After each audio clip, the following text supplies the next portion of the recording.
법문 들으시는 모든 분들이 재앙은 소멸하고 소원은 성취해서 부처님 전에 복 많이 지으시기를 바라드립니다. 오늘은 건강한 사회인이 되는 건강경 해설 시간이 아니라 난제에 대한 질문, 그리고 그 질문에 대한 제 소견을 말씀드리는 질의응답 시간이 됩니다. 그런데 오늘 질문하신 분들은 저와 함께 건강경 공부를 같이 해온 이제 도반의 한 분이십니다. 근데 오랫동안 건강경을 공부를 해오셨고, 그 건강경을 하시면서 상당히 차원이 높아지신 것 같아요. 그래서 이 질문도 보통 질문과는 좀 틀립니다. 보통 사람들의 질문은 돈이 어렵다, 병 때문에 괴롭다, 사랑하는 사람과의 갈등인데 어떻게 하면 이 갈등을 봉합할 수 있느냐, 이런 보통 사람들의 고통을 호소하는 그런 질문인데 비해서 오늘 이소연 보살님의 질문은 상당히 차원 높은 질문입니다. 어떻게 하면 인재가 되겠느냐, 어떻게 하면 마음이 흔들리지 않겠느냐, 어떻게 보면 상당히 수도인다운 질문을 하시는 것이 오늘 질문의 특징인 것 같습니다. 그래서 이 질문에 대해서 제가 이 건강경 공부의 배경을 설명하지 않고 그대로 대답을 하면은 아마 그 대답을 이해하시기 아마 쉽지 않으실 것 같아서 이 건강경 공부의 특징, 이 건강경 공부하는 사람이 가져야 할 마음의 자세를 먼저 말씀드린 뒤에 시간이 조금 걸리더라도, 그리고 이분의 질문을 듣는 것이 바람직할 거라고 생각을 합니다. 이제 보통 세상 사람들과 우리 이제 스승께서 가르쳐 주시는 건강경 공부하는 사람들의 사고방식은 당연히 달라야 된다라고 얘기를 하십니다. 즉, 보통 사람들, 기독교, 가톨릭을 비롯한 심지어 불교인들조차 자기 자신은 열등하다, 자기는 한계가 있다, 그 앞에 인간이라는 것은 한계가 있다, 나는 인간이다, 따라서 나는 한계가 있다, 이러는 3단 논법의 논리를 가지면서 자신은 한계가 있는 사람으로 생각을 합니다.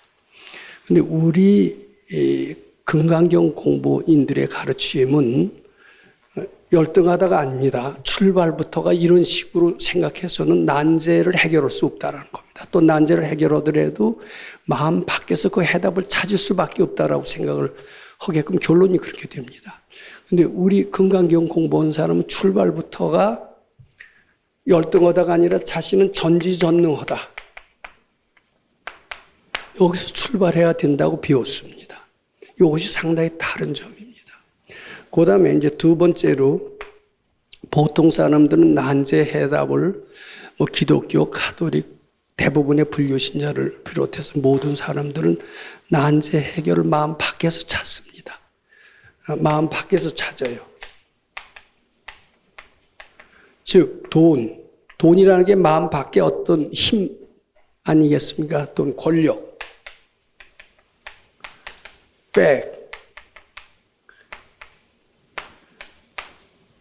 이런 마음 밖에서 찾습니다. 그런데 우리는 그걸 마음 밖에서 찾아서는 찾을 수도 없고 마음 밖에서 찾아서 해결할 수도 없다라고 배웁니다.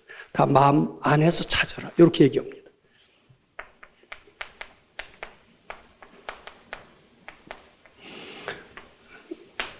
그리고 사람은 요거하고 비슷한 얘기입니다만은 돈이나 권력이나 또 태풍이나 쓰나미 이런 데서 영향을 받을 수밖에 없다, 이렇게 생각을 합니다. 인간의 능력은 한계가 있기 때문에 돈, 권력, 쓰나미 이런 데서 영향을 받을 수밖에 없다.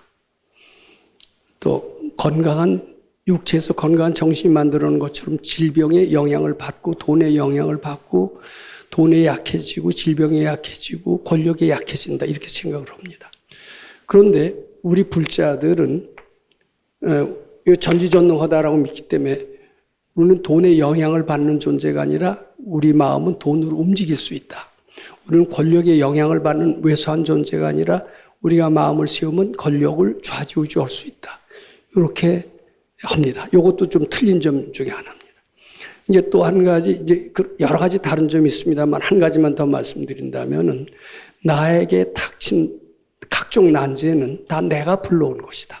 왜냐하면 나는 천지전능하기 때문에 내가 불러온 것이다. 따라서 내가 해결하지 못할 나에게 닥친 난제는 내가 불러온 것이고 따라서 나는 전지전능함으로써 해결 못할 것이 하나도 없다. 이렇게 생각합니다. 근데 대부분의 사람들은 나에게 닥친 난제 중에서 내가 해결할 수 있는 것은 지극히 일부분이다.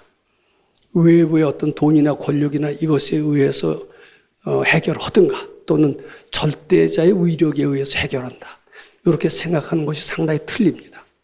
즉 우리 가르침에서는 우리가 전지전능하다. 내 마음이 모든 것을 만든다. 그래서 일체유심조의 진리를 가장 핵심으로 삼고 있습니다. 즉 화엄경에도 그런 얘기가 많이 있죠. 심묘공화사. 이 마음이라는 것은 모든 것을 다 그려내고 만들 수가 있는 그런 달인이라는 거예요. 심묘. 능화재세간 세상에 있는 거 다 만들었다는 거예요. 정신적인 거, 물질적인 거 다 만들었다. 온실종생, 정신적인 거, 육체적인 거 다 만들었다. 하나도 만들어지지 않은 것이 없다라는 게 화엄경의 핵심이고 금강경 가르침의 골자입니다. 그래서 이런 원칙을 들으시면서 이해를 해야 오늘 질문이 좀 더 알아들리고 거기에 대한 해답을 제가 설명하더라도 저런 원칙에 의해서는 당연히 저런 해석이 나올 수밖에 없겠구나 이렇게 이해하게 되고 그렇게 되면서 우리가 할 수 있다라는 자신감과 희망을 주는 것이기 때문에 우리도 난제를 나에게 주어진 것은 해결하지 못할 것이 없다 이런 자신감을 갖게 될 수 있을 것 같습니다.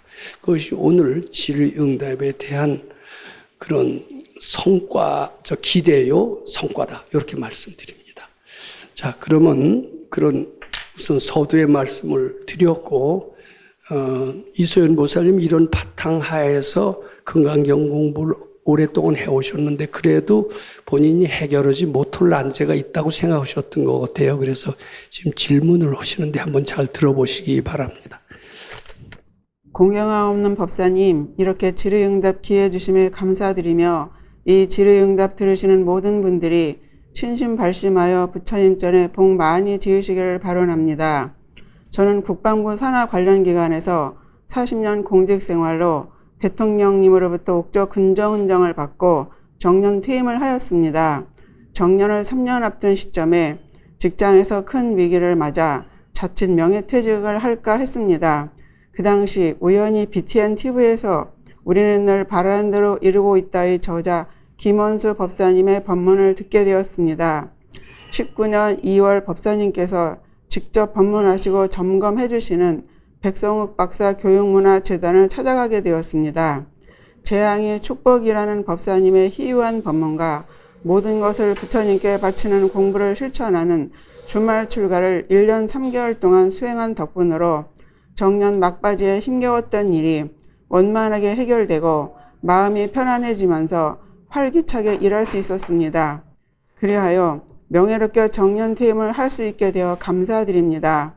지금은 법사님의 모든 법문이 제 인생 후반의 이정표가 되었습니다. 감사히 공직 생활을 마치고 자녀도 축복 속에 결혼시킨 것 또한 감사드립니다. 이제 저는 세상에 큰 명예도 욕심도 낼 필요를 느끼지 않을 정도로 마음이 평화롭습니다. 40년 기나긴 직장 생활로 인해 새로운 사람이나 세상 일에 호기심으로 기웃거리지 않지만 이제 제2 인생의 시작에 앞서 의미 있는 일이 무엇일까 깊게 생각해 보게 되었습니다. 백성욱 박사 교육문화재단은 스님처럼 머리 깎지 않고도 출가할 수 있다는 것을 알게 되었습니다.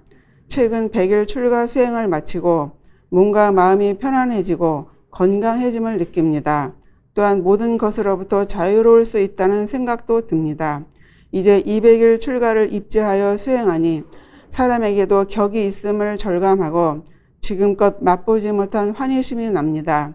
저의 지금 심정은 세상에 명예도 부도 욕심내지 않고 화내지 않고 잘난 척하지 않고 어느 정도는 자중하면서 살 것 같다는 생각이 듭니다.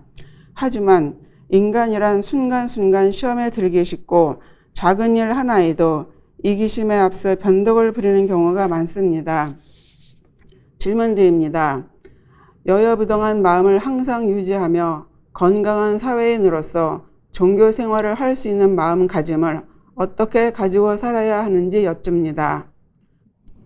이소연 보살님은 지금 들으신 대로 오랫동안 공직 생활을 하시다가 근데 공직 생활을 하기 마지막에 상당히 어려운 일이 있어서 무사히 정년퇴임이 될까 또는 중간에 명예퇴직이라는 그런 단계를 거쳐서 일찍 퇴직할까 이렇게 갈등하셨던 때가 있었는데 아마 그것은 퇴직하기 얼마 전부터 상당히 난제가 아마 생기셨기 때문에 이런 난제는 해결하기 어려운 것이고 이 난제를 해결하지 못하면 명예롭게 순조롭게 퇴직할 수가 없겠구나 이런 생각을 가지고 갈등하시던 중에 이 건강경 공부의 가르침을 만나게 되셨다는 말씀을 지금 들으셨을 겁니다.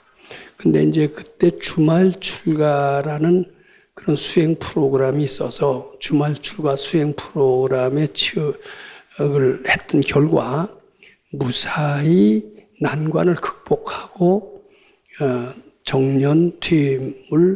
영광스러운 정년퇴임을 맞이할 수 있었다. 이런 말씀을 들으셨을 겁니다. 근데 그때 주말 출가를 하면서 무엇을 배웠느냐 하면은 바로 재앙이 축복이 된다라는 그런 가르침을 들었다라고 이렇게 말씀을 하시곤 했습니다.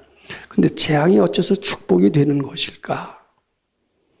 그것을 우선 좀 설명드리고자 합니다. 저는 여기 오시는 많은 분들이나 불자들에게 종종 그런 질문을 합니다. 불교에서는 번뇌 즉 보리, 생사 즉 열반이라는 말을 잘 씁니다. 특히 큰 스님일수록 선사들일수록 그런 거창한 말씀을 잘 쓰시곤 합니다. 그것이 화두의 제목이기도 합니다. 번뇌가 어떻게 보리가 될 수가 있느냐? 생사가 어떻게 열반이 될 수가 있느냐? 말이 안 된다. 말은 안 되지만 밝은 눈에 보기엔 말이 되는 거예요. 그래서 그걸 보통 사람 눈에는 귀에는 말이 안 들리는 것처럼 보이는 것이 바로 화두의 제목으로 되고 화두를 타파하면 말이 되게끔 이해가 된다라는 것입니다. 근데 사실은 재앙이 축복이 된다는 것은 번뇌 즉 보리 이거나 마찬가지로 화두의 제목이 될 수 있었던 것 같습니다.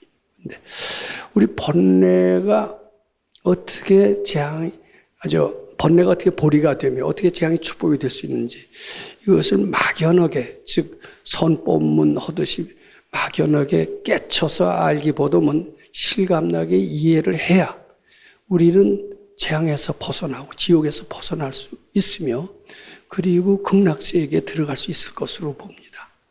우리는 선법문호는 선사들의 식이 아닌 합리적인 방법으로 재앙이 어떻게 축복이 될 수 있느냐를 우선 알아보는 것은 매우 필요하다고 생각합니다.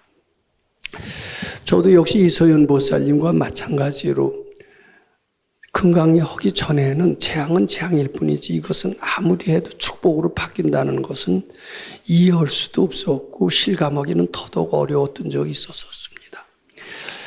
저는 다행히 이제 도인을 만났어요. 도인의 가르침이 무엇이냐면은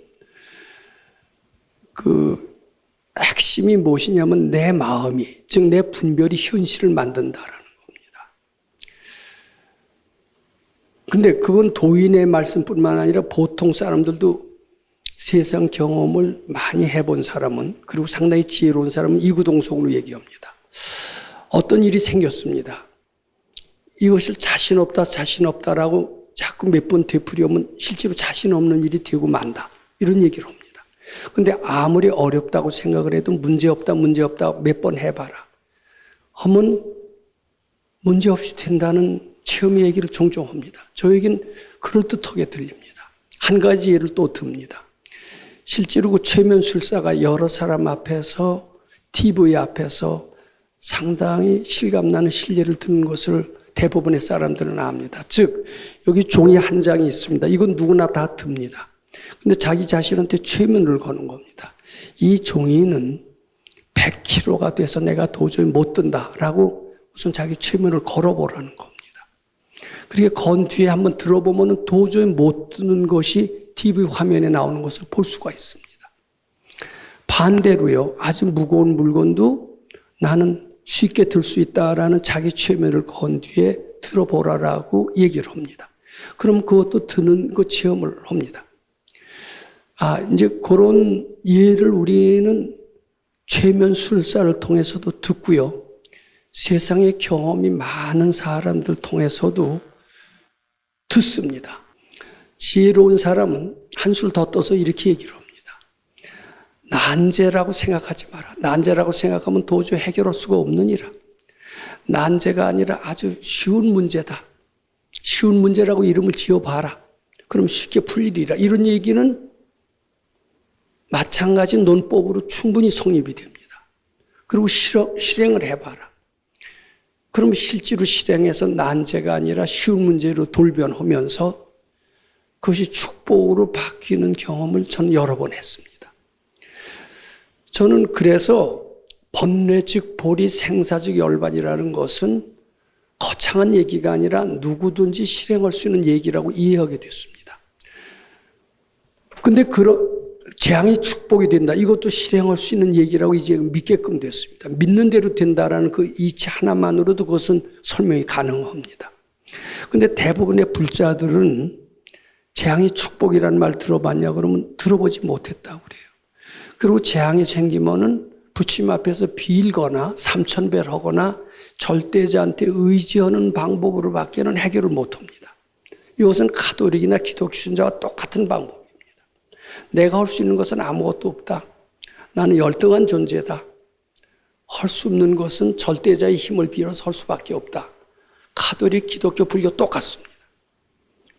근데 우리는 상당히 슬기로운 이들의 지혜를 해서 가장 최고 슬기로운 사람은 부처님입니다. 부처님은 무거운 것이 절대로 있는 게 아니다. 네가 무겁다고 생각해서 무거운 것일 뿐이다. 어려운 문제가 있는 것이 아니다. 네가 어렵다고 생각해서 어려운 것이다. 재앙이 있는 것이 아니라 네가 재앙이라고 이름 짓기 때문에 재앙이 되는 것이다. 세상에서 가장 슬기로우신 서가열에는 그렇게 말씀을 하셨습니다. 그리고 재앙이라고 생각하지 말고 그것은 재앙이라고 이름 짓지 않으면 결국은 축복으로 바뀔 수 있는 것이다 라고 믿어라. 이렇게 얘기도 하십니다. 재앙은 본래 없는 것이니라. 재앙이 본래 없는 것이라고 믿고 재앙이라는 생각을 부처님께 바치면은 재앙은 없어지며 전지전능한 자신의 위력이 드러나는 것이니라. 전지전능한 자신의 위력이 축복의 형태로 나타나는 것이니라. 이렇게 말씀하십니다. 그게 금강경입니다. 퇴직 말기에 굉장히 갈등을 해서 명예롭게 정년퇴 못하실 줄 알았는데 그때 행운으로서 이 금강경 가르침을 만나셨고 그때 이 재앙이라는 게 착각이고 본래 없는 것이라고 믿고 자꾸 바치셨더니 일주일에 한 번 했어요. 한 번 했더니 극적으로 자기한테는 절체절명의 난제라고 생각했던 그 난제들이 해결이 되면서 명예롭게 저 난제를 극복하시고 참 아무 일 없이 정년퇴임을 하시게 됐다. 이렇게 이제 요 내용을 이해해 주시기 바랍니다. 그리고서 이제 그 퇴직과 동시에 이제 불교를 본격적으로 공부를 하고 싶어서 출가를 하셨어요. 출가하셨는데 출가를 하시고 나니까 참 여러 가지로 그동안 의문이 됐던 것, 직장 생활에 소홀하면서 잘 그냥 모르고 지나갔던 것이 하나하나 알아지면서 이 공부에 대한 실감을 점점 느끼게 됐고 주위에서는 얼굴도 달라졌다. 출가했더니 아주 좋은 일이 생겼다고 그리고 칭찬을 많이 들었다는 얘기도 지금 하신 것 같습니다. 근데 이제 첫 번째 질문이 뭐냐면은 어떻게 하면은 이분이 아주 욕심이 상당히 많으신 겁니다. 그렇고 행복하게 살고 나는 이 정도면 그저 좋아 이렇게 사시고 대개 그 정도면 거기서 그치잖아요. 근데 이분은요 도통의 마음까지도 있나 봐요. 어떻게 보면 여여부동의 마음을 항상 유지하며 건강한 이 여여부동이라는 게 아무나 되는 게 아니거든요. 예, 근데 건강한 사회인으로서 종교 생활을 할 수 있는 마음을 어떻게 갖고 살아야 하는지 여쭙는데요. 이게 상당히 거창한 질문이 돼서 어떻게 대답해야 될지 모르겠습니다. 저는 이것을 생각하면서 저는 부설거사 이야기가 떠오릅니다. 부설거사는 알다시피 방거사, 유마거사와 더불어 3대 거사로 알려지는 어떤 승려보다도 더 뛰어난 도인이 이제 바로 부설거사입니다. 근데 그이는 이제 젊었을 때 본래 승려였어요. 승려였는데 어떤 집에 또 들렀더니 그 집에 딸이 자기를 보자마자 도저히 헤어질 수가 없으니 나하고 결혼 안 하면 안 되겠다. 이렇게 아주 매달리는 사람을 만나서 부득불 결혼하게 됐다는 이야기로 그렇게 알려져 있습니다. 이게 아마 삼국유수에 나오는 이야기일 것 같습니다. 근데 그 일을 이제 다른 두 친구는 어떻게 승려가 파괴할 수 있느냐. 그리고 이제 그걸 떠났어요.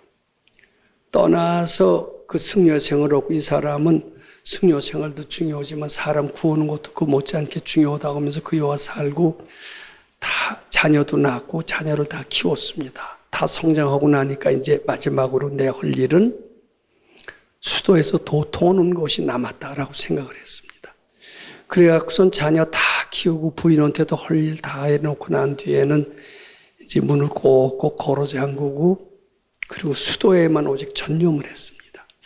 그리고 이제 큰 깨달음을 얻었다고 그래요. 근데 이제 예전에 자기를 비웃고 떠난 그 숙녀들을 다시 만났어요.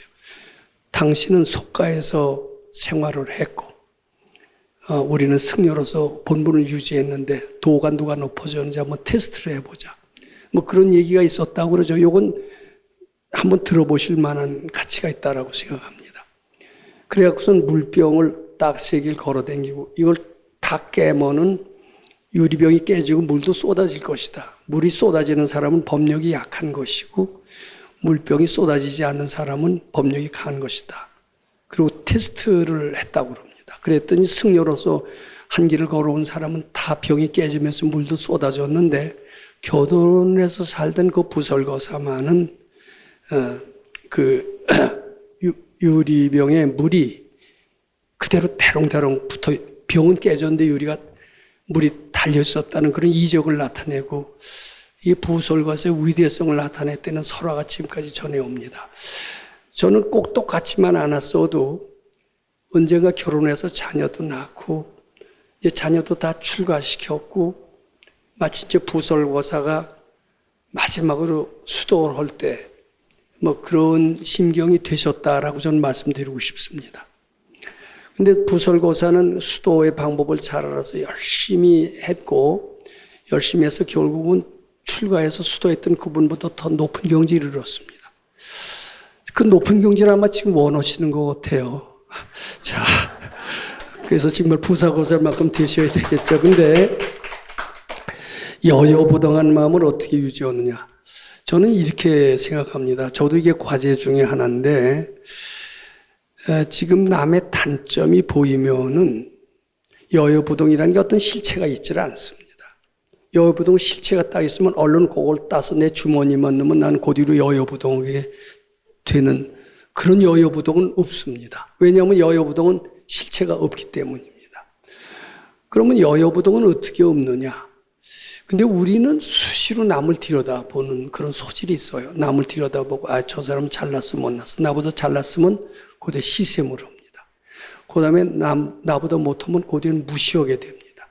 이런 기질이 있어요. 우리는 아주 남을 잘 들여다보는 이제 그 소질이 있습니다. 근데 만일 남을 들여다보지 않는다고 칩시다. 남이 옆에서 아무리 잘난 척을 해도 나는 움츠러들질 않고 아무리 나는 출세했다 이래도 하나도 위축되지 않고 또 남이 아무리 못났다 해도 전혀 무시하지 않고 저희는 대단한 존재다 이렇게 부처님처럼 본다라는 게 바로 여여부동하다는 뜻입니다.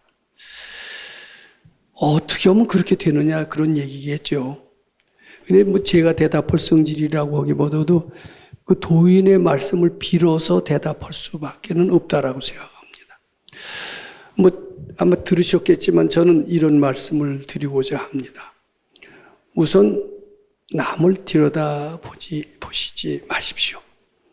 그리고 남을 들여다보는 마음이 생기면서 남에게 위축된다는 마음이 생기실 때 얼른 그 생각이 착각인 줄 알고 바치십시오.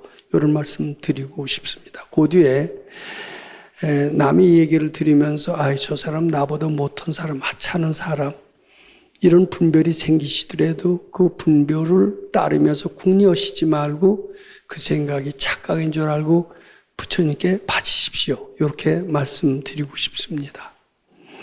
근데 이렇게 바치는 마음을 자꾸 연습하면 어떻게 되느냐 하면요. 남이 잘난 척, 아무리 부자고 자기 인물도 잘생기고 권력도 많고 이래도 위축되질 않습니다. 이것은 바친 결과입니다.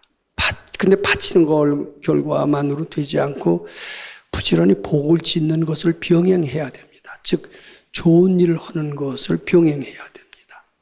그리고 남한테 망신을 당하더라도 흔들리지 않는 마음을 연습해야 됩니다. 흔들리지 않는 마음을 연습하는 것도 복 짓는 과정의 일종입니다.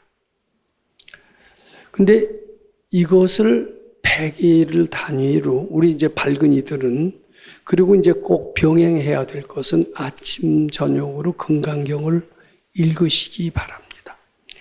아침에 금강경 읽는 것은 하루 종일의 재앙을 소멸하는 것이요. 저녁에 금강경을 읽는 것은 저녁 때부터 아침까지 일어나는 모든 재앙을 소멸하는 것이 된다고 합니다. 왜냐하면 금강경은 공의 진리를 설파하신 그런 가르침으로서 모든 분별은 착각이요 본래 없음을 가리키고 있습니다. 금강경을 독송하는 순간순간마다 모든 분별은 착각이요 본래 없는 것으로 알게 되면서 분별이 사라집니다. 즉 금강경을 읽게 되면 분별이 사라지면서 마음이 편안해지는데 이것은 금강경 읽는 사람들이 모두 나타나는 공통적인 현상입니다. 이렇게 이해해 주시기 바랍니다.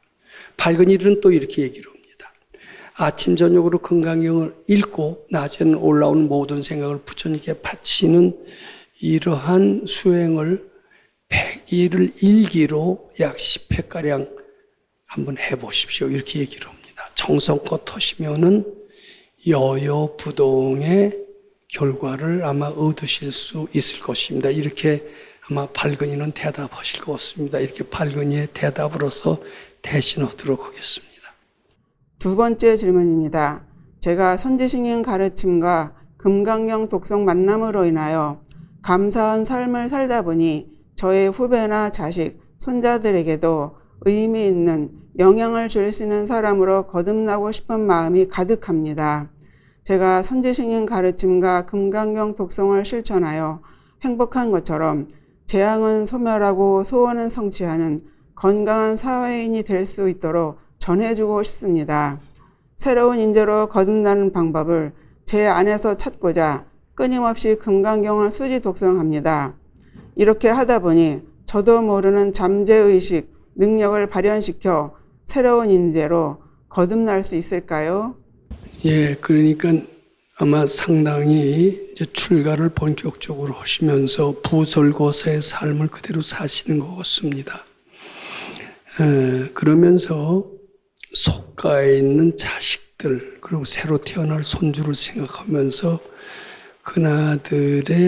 그네들도 어떻게 보면 이렇게 밝음으로 인도를 해서 내가 느끼는 이 즐거움을 그네들한테도 전해줄 수 있을까 이런 생각이 아마 드셨고 어떻게 보면 효과적으로 그네들한테 이 금강경 가르침을 전달해서 그네들도 나와 같이 행복한 삶을 살게 할 수 있을까 아마 이것이 두 번째 질문의 요지라 이렇게 생각을 합니다. 그럼 불교에서는 어떤 식으로 포교를 해야 될 것인가? 똑같은 기독교적인 방법으로 포교를 해야 될 것인가? 전 전혀 그렇지 않다고 생각합니다.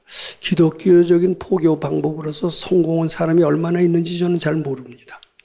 근데 설사 성공을 했다 하더라도 일시적인 성공일 겁니다. 일시적인 성공을 했던 사람은 때가 되면은 다 그 기독교에서 벗어납니다.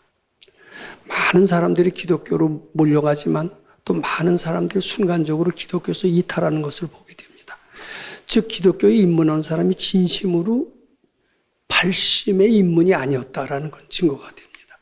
그럼 지금 이소연 보살님께서 자녀들한테 이 금강경 가르침을 일러주고 싶다라면은 진실한 믿음을 갖게 하는 것이 매우 중요하다고 생각을 합니다. 근데 진실한 믿음을 갖게 하기 위해서는 어떻게 해야 되느냐? 어디 가서 교리 강좌를 잘 듣는다, 삼천배를 한다, 불교대학을 졸업한다. 절대로 그런 방법만으로서 진실한 포교는 거의 불가능하다고 생각을 합니다. 저는 진실한 포교를 해서 상대를 불자로 귀하게 만들기 위해서는 선행 조건이 반드시 필요하다고 봅니다. 우선 포교를 하고 싶은 마음을 부처님께 바치시기를 바란다라고 말씀드립니다. 즉 포교하고 싶은 마음은 어떤 불교에서도 그 바람직한 마음이야, 권장할 마음이야 이렇게 얘기하고 기독교나 여타 종교에서는 더더욱 그것을 권장합니다. 그런데 발근이만은 포교하고 싶은 마음은 탐욕심으로 간주합니다.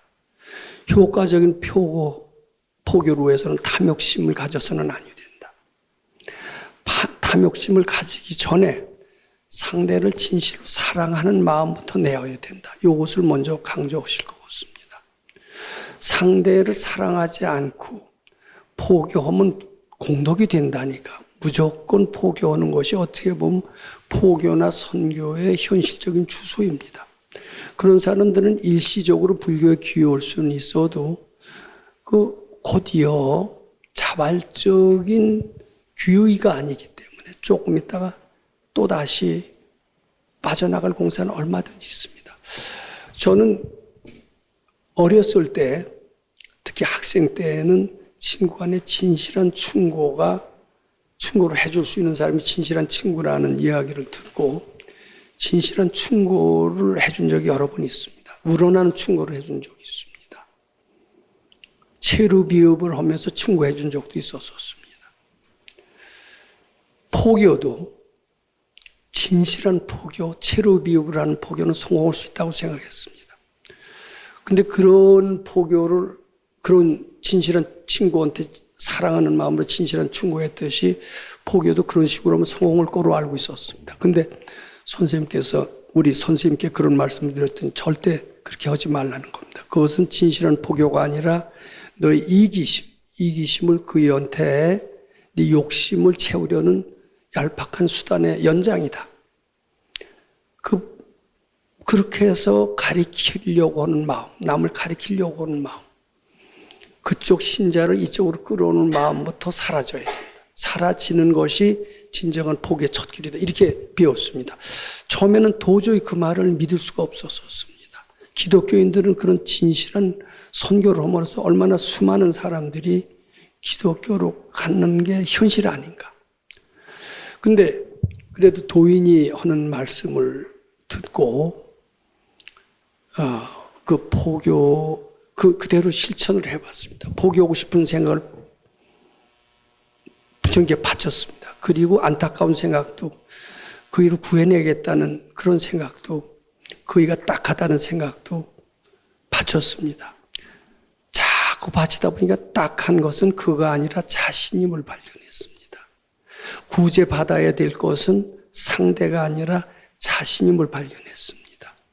그리고 그동안 이게 포교하느라고 또 친구라면 진정한 친구로서 도리를 다하느라고 했던 내 행동이 얼마나 어리석었는가 하는 것을 아주 뼈저리게 느끼게 됐습니다. 그렇게 되면서 저희 입에서는 말이 없어지기 시작했습니다. 아무리 안타까웠고 저희를 구해내고 싶어도 그 생각을 바치는 데 이르렀습니다. 제 마음이 점점 든든해지기 시작을 했습니다. 그리고 아무리 안타까워도 입을 벌려서 얘기하지 않게끔 제 마음은 헐떡거리지 않게끔 바뀌었습니다. 한번 그렇게 해보시길 먼저 권하고 싶습니다. 근데 그렇게 되니까요, 이상한 현상이 나타나더라고요. 저절로 발심을 하는 거예요. 근데 그렇게 저절로 발심하는 것은 오래 갑니다.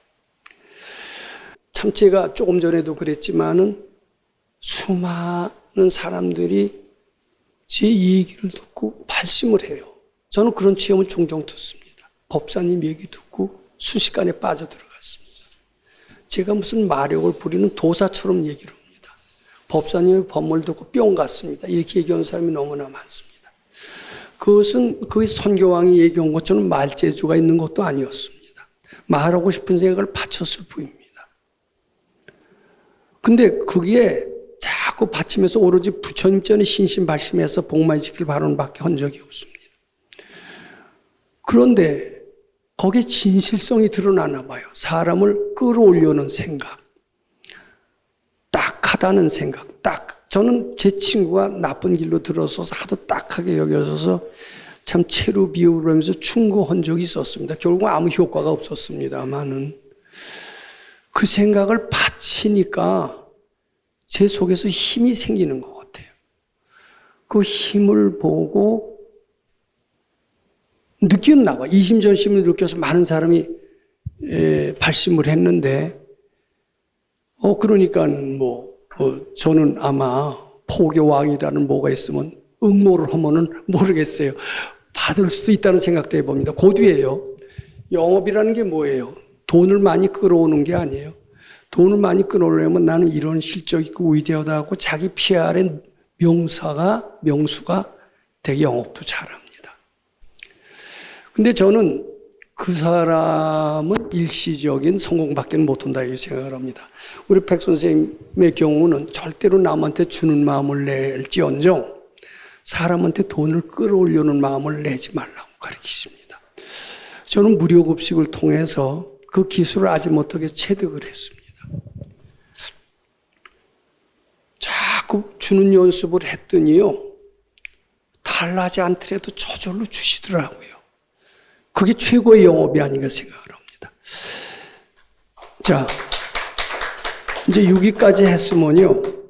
이제 보살님은 자녀에 대해서 어떻게 해야 됐는지 더 이상 질문하지 않으셔도 대답을 아실 만큼 되셨던 것 같습니다. 네, 잘 알겠습니다. 잘 알았습니다. 박사님, 감사합니다. 그럼 어떻게 할 거예요? 이제 앞으로도 자식에 대해서 또 안타까운 생각을 내고 걔들한테 이 길을 가르쳐 줘야 되겠다 이런 생각을 하실 겁니까? 안 하실 겁니까? 절대로 그런 생각 안 하고 계속 바치겠습니다. 근데 이게 시간이 상당히 좀 남아서 여기서 보충 질문을 하시든가 보충 질문 안 하신다면은 지금 얘기가 뭐 어떻게 보면 굉장히 중요한 이야기인데도 불구하고 내가 좀 짧게 한 측면이 있어서 다시 정리를 해야 될 것 같은 생각도 듭니다. 혹시 보충 질문 있으십니까? 없으십니까? 속색이는 사람 있어요? 없어요? 만약 있다면 어떻게 하실 겁니까? 현재 속썩이는 사람은 없는데 제가 뭐 딱하게 생각하거나 구제해야 되겠다는 구제해야 되겠다. 좀 그런 사람이 있으면 제 나름대로 계속 바치면서 그분이 진짜 신신발심해서 부처님 전에 복만이 짓길 발언 계속 그렇게 하겠습니다. 예. 자, 지금 시간이 대충 돼서 마무리를 드리도록 그렇게 하겠습니다. 지금 오늘 이소연 보살님은 이제 다른 분들과는 다르게 약간 특수한 질문을 하셨어요.